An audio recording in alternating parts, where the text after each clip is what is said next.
Penampakan seekor ular besar terbawa arus banjir.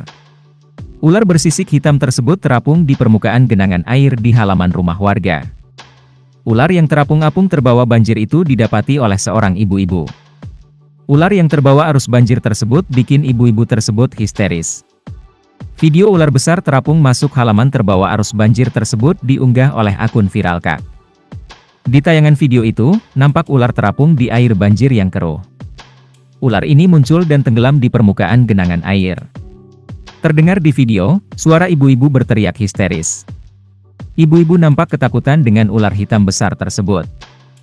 Ibu-ibu ini berteriak-teriak sembari baca salawat. Selama tayangan video, ibu-ibu ini tak berhenti teriak histeris sembari membaca salawat. Ya Allah, ya Allah, ya Allah, ya Allah, ya Allah. Allahumma shalli ala Muhammad, Allahumma shalli ala Muhammad, Allahumma shalli ala Muhammad, Allahumma shalli ala Muhammad, Allahumma shalli ala Muhammad, Allahumma shalli ala Muhammad, Allahumma shalli ala Muhammad, Allahumma shalli ala Muhammad, Allahumma shalli ala Muhammad, Allahumma shalli ala Muhammad. Terima kasih sudah nonton. Jangan lupa like, subscribe, dan share ya.